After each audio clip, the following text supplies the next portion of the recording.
My name is Jonathan, and I've never experienced such intense anger in my life. The kind of anger I'm feeling is something no one should ever have to endure. I found myself wanting to confront two people at that very moment. So, why am I so furious? I'll explain.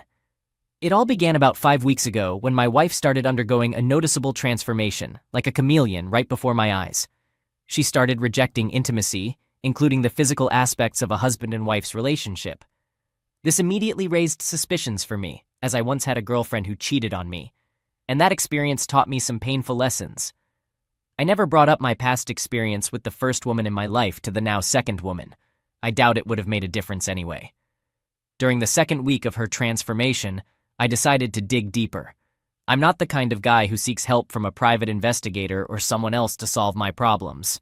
No, I'm a hands-on guy who prefers to handle my own issues, thank you very much. I followed her during her lunch break from work. When she parked at that motel and walked briskly to room 104, I knew she was cheating on me. Her job didn't require her to deal with customers outside of the workplace at all. In fact, she had no customer interaction because she worked in the record-keeping department. Discovering her infidelity was painful, but not nearly as painful as the taunts, insults, and slights she had subjected me to already. The man she was meeting was a coworker of sorts who worked in a different department. I had heard that he was quickly advancing in his career and climbing the corporate ladder rapidly. After observing them meeting 3 times in 2 weeks, I decided on my approach to this issue. I would confront it head-on. I'm too frugal to spend my hard-earned money on confirming what I already knew, so I waited until now, knowing that just behind this door, my wife was in the arms of another man. It was going to be a close call. I had to confront them, gather evidence, and in my current emotional state, I could still pursue a legal claim for alienation of affection. Her employer would also face severe consequences for allowing this to happen. My guess was that Mr. on the way up was soon to become Mr. on the way out. I needed photographic evidence, and then I needed to serve my soon-to-be ex-wife with divorce papers. The locks on our house were being changed as I stood there, having paid the locksmith just before leaving home. I had reorganized all of our shared finances and divided them equally. I had also canceled all our credit cards. Over the past 2 weeks, I had taken various steps, and now the final upheaval was about to unfold. I can't say for sure how Simone will react. I believe she might feel relieved rather than upset, although guilt could weigh on her shortly. My attorney, who has extensive experience with divorces, assured me that the guilt would fade as soon as she hired her own lawyer. Do I love her, you may wonder? Well, right now, I utterly and openly despise her.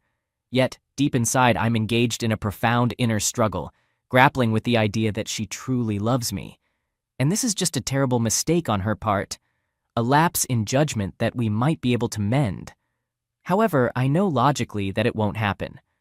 I cannot accept a wife who would betray my trust. There is not a shred of trust left in me for her. The love I still feel for her is the part that hasn't had time to come to terms with this sudden and complete transformation that has occurred so swiftly. Update. The motel manager handed me the room key. A $100 bill and a promise not to damage the place served as the price for obtaining the key. He's a decent guy, and I'm sure it's not his fault that my wife and her lover chose this location for their secret meetings. He also mentioned something about his ex-wife and how there were some similarities between us. Inserting the key, I quietly opened the door and stepped into the room, leaving it slightly ajar. I aimed the camera and entered the room completely. I love this digital camera, I thought to myself. I'm so grateful she gave it to me for my birthday 3 months ago. She was shouting at the guy to get off her, and he was furious and trying to get up. I took several more pictures, capturing her in a compromising position. Simone was crying, attempting to cover up while he persisted in his foolish actions. I secretly hoped he would make that choice, which made my next move feel quite natural. "Who are you? Get the heck out of here before I kick your behind," I declared. I am her soon-to-be ex-husband, whose behind is getting kicked is up for debate. "I don't think you're going to kick mine." I moved to one side as he approached. Setting the camera down and turning slightly to the right, I allowed him to come up on my left. Releasing the camera, I began to turn rapidly, and in doing so, I swung my arm forcefully. My fist connected with... His feet lifted off the floor from the force of my anger, pain, and just a hint of fear. I was afraid I would lose control and hurt him, and he simply wasn't worth it. I must have been angrier than I realized. I bent over and checked for his pulse. There was a pulse, so I eased up. I heard Simone going on and on about something, and then I turned to face her. She suddenly fell silent, fear choking her voice. I could tell she had never seen me like this before, and I must have appeared significantly different from the man she had breakfast with this morning. Well, enjoy this situation. He's all yours now. I want nothing to do with your cheating ways anymore. She sat there, tears streaming down her face, trembling and hugging herself. She couldn't meet my gaze, something I had noticed happening more frequently lately. But now, she knew that I knew. The game was over. She glanced at me standing over her lover, and I saw her shudder. However, her eyes didn't linger on me for long. Here are the standard divorce papers. I'm filing for divorce. The locks on the house have been changed. I've set up a bank account with your share of everything. You've been served, and we're done. Thanks. I turned and left, hearing her plead with me as I walked out the door. Wait, let me explain. Please, Jonathan, please. I kept moving. I couldn't let her see my eyes at that moment. They were filled with tears, and I knew that if I turned back, I might weaken and deviate from my plan. Too much had happened, and I had too many issues to reconsider. What was once was no more. When I got home, I found the locksmith patiently waiting. He had changed all 3 entry locks, and the garage door opener had been reprogrammed. I thanked him for the quick job and gave him a $20 tip. Sitting inside the house that used to be our home, I sat at the kitchen table, reflecting on the years we spent together. I couldn't fathom why Simone had changed, or why she suddenly saw me as less than what she once did. I couldn't find a single reason for her actions. What I did know was that our relationship had come to an end. In the span of 5 weeks, the pain and words had transformed me into a different person. Unfortunately, Simone seemed to have missed this change as it occurred, just as I had overlooked the changes in her. The phone rang, and I checked the caller ID to see that it was Simone's mom. I answered, and she inquired, "John, what's going on? Simone came over here in tears saying that she's ruined your marriage. What's happened?" I replied, "Well, Doris, it's like this. Simone will need to tell you the details, but in summary, I found her at a motel today and served her with divorce papers." Doris sounded perplexed. "Why, John? I don't understand this at all." I explained, "Look, I'm really sorry, Doris. You know how much I love you and Sam, and this whole situation is tough on all of us, but it has to be this way." Tears streamed down my cheeks now. I genuinely cared for Simone's parents. They had been incredibly kind to me throughout the years we were together. Hearing the pain and confusion in Doris's voice deeply affected me, and I was grateful that this conversation was happening over the phone. I didn't want them to witness my emotional state. Doris persisted, "John, can't you two work it out somehow?" I replied somberly, "I don't think so, Doris. This is a significant issue, one of those life-altering events that shatters everything." A solemn silence followed on the other end of the line as Doris tried to come to terms with this sudden and distressing news. I sympathized with her, especially since we had just had dinner with Doris and Sam the previous night, and Simone had acted affectionate in front of her parents. It had been surprising to me. We had argued on the way to their house, and, naturally, I received the cold shoulder on the way back. However, while at Doris and Sam's, we had portrayed the perfect couple. I didn't want our fight to be visible, as I wanted to shield Sam from the hurt caused by his daughter's actions. Now it seemed I should have somehow forewarned them before taking the steps I had just taken. Sam's health wasn't in great shape, given the years of demanding jobs and his history of smoking, which had taken a toll on his well-being. Although Doris was in good health, she was always concerned about Sam. I felt regretful for not having given them some form of heads-up regarding this chaotic situation. Update. A few days later, my phone rang once more. Glancing at the caller ID, I saw that it was Simone's father. I answered the call, and he began, "John, I need to discuss something concerning my daughter's unfortunate relationship. Simone revealed everything to her mother last night, and I was present too. Can we meet? I want to share with you the exact details of what happened to her." I had a genuine affection for Simone's parents, so I agreed to meet. Simone's father then recounted Simone's conversation with her mother when they spoke about me and my decision to serve her with divorce papers. Simone's mother had asked, Well, Simone, I'm your mother, and John is like a son to me. I'm sorry to hear that John served you with divorce papers. However, you have to tell me what happened. It's not enough to mention that John found you in a motel room. I want to know all the details. Why were you in the motel and who were you with? Simone explained. Mom, Jonathan and I weren't getting along as well as we did when we first got married. He had been swamped with work, juggling several projects, and it was taking a toll on our personal life. We had discussed it since it was significantly affecting our relationship. I knew that in a few months, all his hard work would likely result in a promising promotion. Meanwhile, at my job, Greg discovered an error I had made with some employee records. It wasn't a major mistake, but it was a serious oversight on my part that could have jeopardized my upcoming promotion, raise, and career progress. Greg, being the kind of man he is, used this information and essentially blackmailed me into meeting him for lunch one day. This eventually led to the closeness as a one-time arrangement to prevent the consequences of my mistake. While I wasn't thrilled about the situation, one thing that made me agree was the fact that Jonathan and I hadn't been getting along well, and our intimacy had dwindled over the last 6 months. It wasn't until that first meeting with Greg that I realized I had also been feeling like I was missing out on some life experiences that others had had. Jonathan had been my only partner, and I had never been with any other man. Our first encounter with Greg took place in his office during lunch. Everyone had left as usual, and I stayed behind. Greg had been waiting for me and had even brought a small bottle of my favorite wine, along with some cheese and crackers. Typically, our lunch breaks lasted an hour, and colleagues would go to local restaurants or street vendors to eat. I usually grabbed something quick from a street vendor's cart and then found solitude at the park. That first day, nobody seemed to notice our absence. Greg turned out to be much kinder than the initial impression I had of him as a mean blackmailer. That first encounter was a sort of liberation for me. After that day, I found myself desiring it more, despite knowing it was wrong. Even though I still loved my husband Jonathan, Greg treated me differently, like his possession or something. With him, I could let go and be a completely different person. By the end of that lunch, I had engaged in activities with Greg that I had never done with my husband. We had just managed to straighten things out before our colleagues returned, and I left his office feeling less angry toward him than when it all began. Later that day, as I tasted his presence on my lips, I couldn't help but think about the next time. It was an unexpected thought that revealed my desire for Greg once more. Greg also wanted more than just one encounter. The next day, he approached me about it, and we once again engaged in an office affair. During those encounters, he began making negative comments about Jonathan. Over the next 2 weeks, a pattern emerged.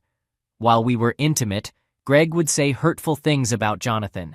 He even suggested that Jonathan might be cheating on me. Given the state of our relationship at home, I gradually adopted Greg's perspective. Over time, I started belittling and criticizing Jonathan to everyone except you and Dad. I was afraid that you and Dad would see right through me, so I pretended to be a loving wife when you and Dad were around. So, just before the motel rendezvous, Jonathan and I were distant, and Greg and I had transitioned from an affair to a full-blown relationship.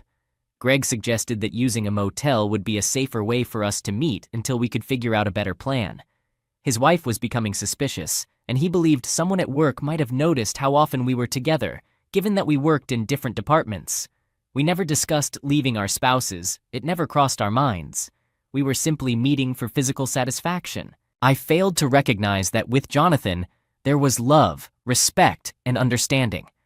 I abandoned those qualities for physical gratification, lust, and the way Greg dominated me. Jonathan respected me and would never take anything without my full consent. Greg, on the other hand, took whatever he wanted and ordered me around, devoid of any genuine love. His wife provided the emotional support he needed. Meanwhile, I let my emotional connection with Jonathan wither in favor of the excitement I experienced with Greg.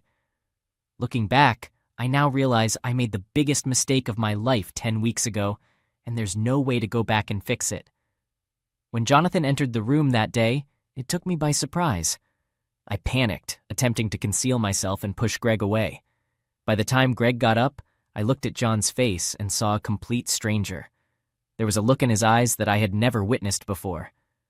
Jonathan began taking pictures of us while Greg stepped off the bed, muttering something that I couldn't catch. Jonathan calmly placed the digital camera on the nearby table where he stood. What happened next left me stunned. Greg began advancing toward Jonathan, making threats. The next thing I witnessed was Greg soaring about 2 feet into the air before landing on his back. Jonathan's gaze met mine, and I couldn't bear to look at him any longer.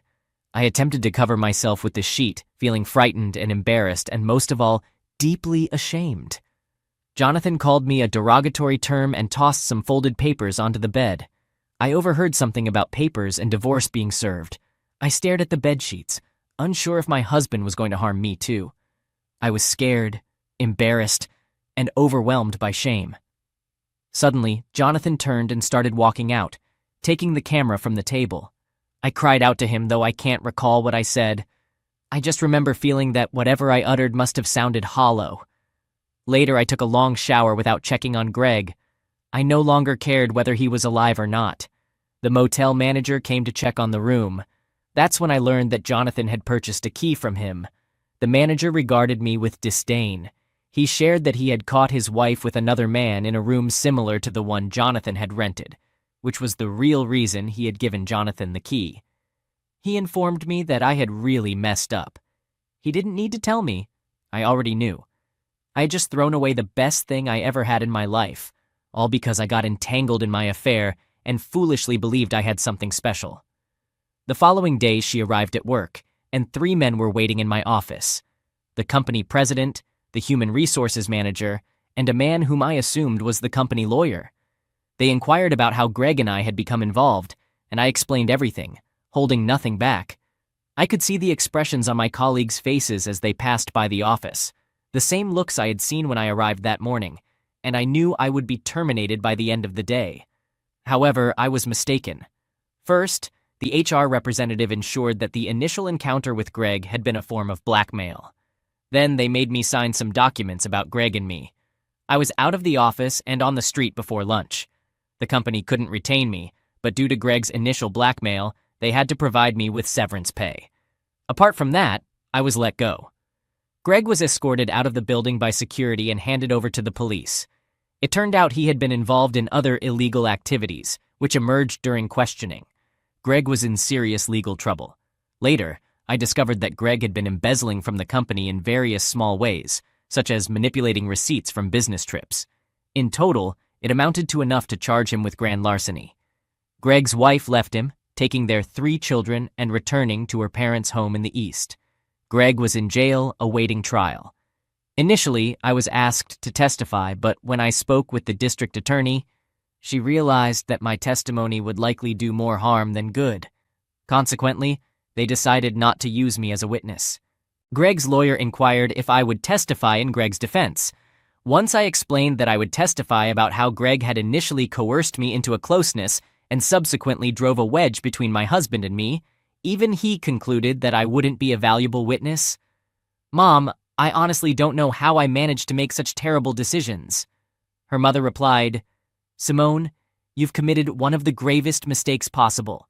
You've not only disappointed your parents and yourself, but also betrayed your husband. You, young lady, have completely ruined 2 marriages and shattered your husband's love. Your actions have sunk to the lowest of lows. I still love you because you're my daughter, but I've lost all respect for you." Sam informed me that Doris and he allowed Simone to move in with them. He sounded distraught, which brought tears to my eyes as well. They were good people, and I felt sorry that they had been dragged into this mess. Update. I understood that if I had warned her parents, Simone might have received a heads up and I wouldn't have obtained the necessary pictures. Well, I didn't really need them for the court unless her lawyer became confrontational. In case of any confrontations, the pictures would be presented, along with sworn testimony from 6 different individuals regarding their involvement. I hesitated to call it an affair. I'm uncertain if Simone was genuinely in love with this man, or if she initially participated willingly. Her father's statements suggested that Greg might have had some leverage over Simone at the beginning. My lawyer was making the most of the case against Simone's employer, which had already been filed while I was preparing to visit the motel room. He filed the case in court, and then within 20 minutes was on the phone with the company's lawyers, who were quite agitated. Naturally, they were also in denial, but my lawyer mentioned the sworn statements. and suddenly the company took a different stance. Based on what my lawyer told me, I knew that Simone, her lover, and possibly others involved were likely to be terminated from their jobs the next day, unless they could provide a reasonable excuse for their behavior. As for me, I knew that the case for alienation of affection against Greg was strong, given his employer's actions. We had sworn statements from 3 of his co-workers and 1 of hers about their clandestine activities at work. Some supervisors at the company had also speculated about them, but no one had confronted them or informed me. We had affidavits from the motel owner and a cleaning lady as well, making it a total of 6 witnesses of sorts, along with my pictures as concrete proof of the affair occurring during company hours. Their use of the motel had been an attempt to avoid the prying eyes of co-workers, as Greg had realized they were becoming too conspicuous. He was also aware of the company's policies regarding workplace relationships and ethics, and my lawyer had gathered plenty of information on that front. I learned that Simone and the other man had been together for a little over 5 weeks by the time I sensed that something was amiss. So, Simone had been involved in this affair for just over 10 weeks in total when I confronted them at the motel. The moment I found out about it 5 weeks earlier had been one of the most challenging times in my life. I'd experienced 3 of those moments so far, and by now, I hoped I'd never have to go through another as long as I lived. Leaving the motel room that day left me feeling more numb than ever. Simone was still on the bed, crying, and Greg was still unconscious. The motel manager met me in the hallway, and I handed him the key. He offered some kind words of comfort, placing his hand on my shoulder.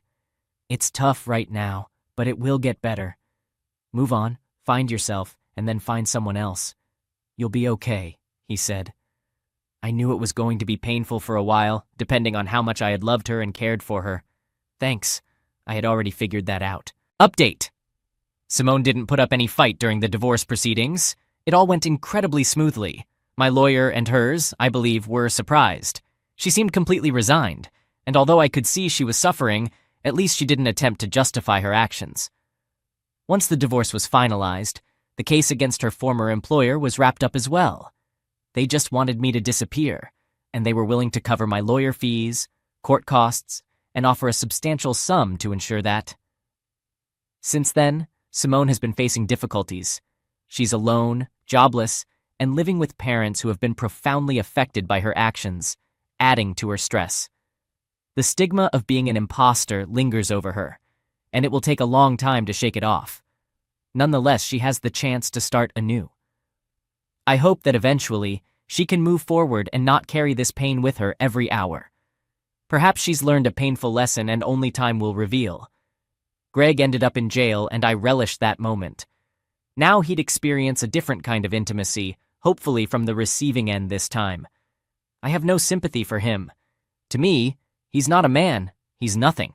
He had a wife and 3 kids. I met her once during the chaos of the divorce and she was an attractive woman. What a foolish decision Greg made.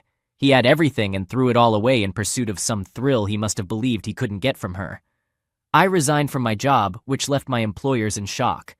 They made every effort to convince me to stay, but my personal issues were too overwhelming to continue working effectively. After doing what they could, they offered me a well-crafted letter of recommendation, which I accepted. I have since found a new job on the West Coast, and I relocated about a year ago. I met a wonderful young woman who's a real keeper. I still struggle with trust issues, but she has an ex-husband who cheated on her, so we share a common understanding. Story 2. I, 33-year-old female, met my husband, 36-year-old male, on a dating site, not expecting much due to my previous experiences on the platform, which had all been disappointing. Most of my encounters on the site had led to casual relationships, purely based on physical attraction. However, when I met my husband, things were different because he had long-term plans and goals. As we talked more, I discovered that we had common goals, such as coming from small families, him having 1 brother and me being an only child. This similarity made us desire a large family to provide multiple sources of support for our children. We went on numerous dates, and our conversations were constant. I felt heard, safe, and genuinely happy when I was with him. At this point, I had already stopped using the dating site and cut ties with the people I had been talking to. I was content and felt like a better version of myself when I was with him. He always encouraged me to improve. I was thrilled when he proposed, but as the wedding day approached, I began to feel increasingly nervous and had doubts about whether marriage was the right decision at this time. Even close friends told me I was too young to get married and that I might be wasting my youth. On the other hand, my mother assured me that feeling nervous was normal and that my husband was a good person who would take care of me in all aspects of life. This confusion and pressure led me to reconnect with the person from the dating site whom I had previously engaged in a casual relationship. We met up, and one thing led to another, reigniting our passionate connection. I never discussed my wedding jitters with my husband. Instead, I continued my secret relationship with the guy from the dating site, even on the day of our wedding. A few months after our honeymoon, I discovered I was pregnant with our first child, who is now 10 years old, and we were thrilled. My husband was consistently involved in every aspect of our son's life, to the point where I sometimes felt left out. I assumed it might be postpartum symptoms, but instead of seeking professional help or discussing it with my husband, I turned to the person from the dating site for comfort, and our affair resumed. Over the next few years, we welcomed 2 more sons, currently 6 and 3 years old. Our family was a source of great happiness, and we were on track to achieve our dream of having a large family. The only thing missing was a baby girl. There were no girls in my husband's family, and I had no sisters, so having a daughter or 2 would feel like the final piece of the puzzle. My husband was particularly eager for a daughter, but I wasn't getting pregnant. As time went on, things became frustrating, and closeness started to feel like an obligation rather than something enjoyable. It became stressful, and I had no one to confide in after my affair partner had to move to another state due to a job promotion. After attempting to conceive for almost a year without success, we decided to seek help from a specialist. Following a series of tests, the doctors confirmed that I was healthy and fertile, but they suggested testing my husband. To our surprise, it turned out that my husband was infertile, unable to father children. This revelation raised a concern I had never considered before, the possibility that our kids might not be biologically his. My husband remained silent for a while, clearly processing the implications of what I had just mentioned. The car ride back home was filled with silence, and I was too apprehensive to speak. When we arrived home, he still hadn't addressed the issue with me. Instead, he called my mom and asked her to come pick up the kids. Once they were gone, he confronted me about the identity of their biological father. I attempted to reassure him that they were his children since he had raised them, and I had no knowledge that they were not biologically his. I made it clear that I would never force him to raise kids who weren't his own, as this was news to me as well. However, he erupted in anger and we began arguing. He accused me of betraying his trust and jeopardizing his health, implying that I had been unfaithful. In my anger, I admitted to the affair, explaining that it was a way for me to cope with feeling trapped and stifled in our relationship, providing me with a sense of vitality and control. I know I'm not the only woman who has experienced these feelings before. Clearly, my husband wants a divorce and intends to pursue paternity tests, but I don't want to break up our happy family. I never would have continued the affair if I had known my husband was infertile and that our children could never be his. I feel like I've completely messed up my life and my children's lives by attempting to have another child. I understand that I've acted terribly, but my children are innocent in all of this, and they deserve a family. They deserve a father. Edit. I married my husband because I genuinely loved him, not solely for the security he provided. The other man was the only other person I was involved with, as I believed having multiple partners would be messy. I didn't love him the way I loved my husband. I was simply attracted to him, and our relationship was purely physical. He was aware that I had a husband, and we had clear boundaries. We didn't want anything more from each other. I never considered that my children could belong to anyone other than my husband, as we almost always used protection, and I couldn't imagine anyone else being the father of my kids, aside from my husband. My husband is proceeding with the divorce process, and we're already in the midst of it. Unfortunately, he doesn't want to listen to my pleas. When I brought up the children and how this would affect them, he insisted on having custody as well. He mentioned that he had financially supported 3 children who aren't biologically his, and he'll likely be ordered to pay child support, so he intends to ensure he gets his money's worth and sees them as his retirement plan. This deeply upset me, and I cried, but he didn't show any sympathy. My friends tell me that these are the consequences of not listening to their advice and wasting my youth on one man. I acknowledge that I betrayed him and admit my wrongdoing, but his attempt to take the kids is where I draw the line. I still love him, and his desire to take my kids away is far worse than what I did. Things have escalated rapidly, and it seems like we've reached a point of no return. Initially, we planned to settle our divorce out of court, but he refuses to provide alimony and constantly belittles me whenever we're together.